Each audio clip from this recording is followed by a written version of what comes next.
My wife's stepmother thought it was cute that our 6-year-old daughter was getting verbally and physically bullied at school, so I told our daughter that her grandmother was stupid in front of her face. My wife and I have 3 kids. Our youngest, Emily, turned 6 last Sunday. We recently had to deal with an issue in Emily's school. Last year, a new student joined her class and started bullying her. He'd make fun of her, call her names and steal her stuff to hide it around the school. On 2 occasions, the bullying got physical. It took us a while to sort everything out, because the boy's parents were a nightmare and nothing the school did worked. Finally, they threatened to expel him if he didn't leave our daughter alone, and his family got him to stop. He hasn't bothered Emily in months, and she is doing much better.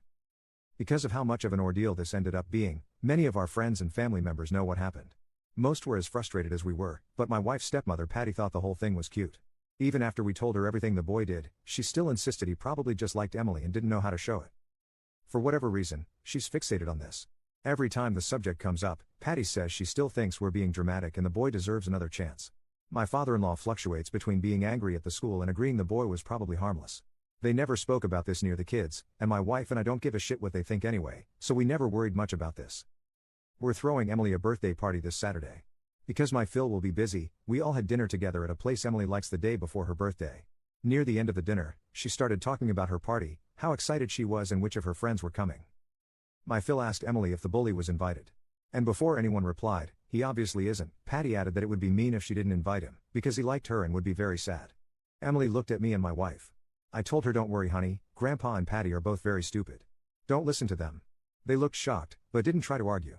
We had an awkward goodbye and went our separate ways. My Phil called us on Monday.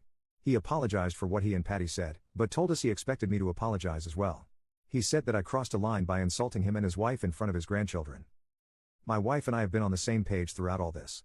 But yesterday, she told me she was starting to wonder whether it wouldn't have been better to deal with this privately, especially since we don't like insulting people in front of the kids. Am I a jerk here? Update. I'm very grateful for the advice and support you gave me on my first post. Emily's birthday party went off without a hitch, and she had a great time with her friends. It's always bittersweet watching our little girl grow up so fast, but me and my wife enjoyed ourselves as well. We talked more about what happened over the last few days. My wife made it very clear that she didn't care that I called her father and Patty stupid and didn't think I should apologize, but was concerned about our kids thinking I was a hypocrite. We always aim to teach them to be kind and avoid insulting others, and it doesn't feel fair to hold them to standards we don't hold ourselves to. So Friday night, we sat the kids down and discussed what I'd said. We explained that I was upset at what my in-laws had done and was trying to protect Emily, but that what I said was still not nice and they shouldn't repeat it. I apologized for the language I used. Besides that, my wife and I also talked about how we deal with her father and Patty. I told her I wanted them to apologize to Emily, and I wouldn't say a word to them until they did. She agreed with me. After the party, she texted her father the following, this is a translation. The party went well. About what happened at Emily's birthday dinner. My name, will not apologize.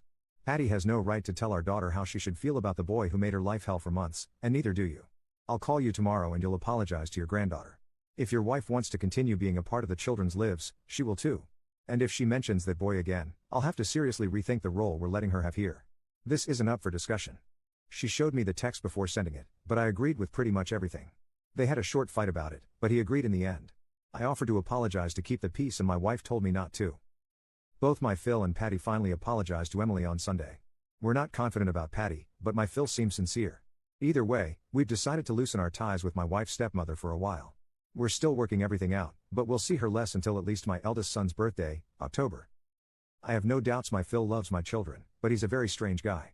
He was overprotective of his daughters their whole youths, but frequently tells us we're dramatic when it comes to our kids. I never had any strong feelings about Patty, but her treatment of Emily's situation has soured my image of her. On a side note, the bully found out about the party. His mother found my wife on Instagram and messaged her to complain that he wasn't invited. My wife reminded her of the day the school threatened to kick her son out. No reply as of today. I was glad to see that even those who thought I was in the wrong agreed that Emily and her well-being came first. At the end of the day, that's all I really care about. This will be my only update. Thanks everyone.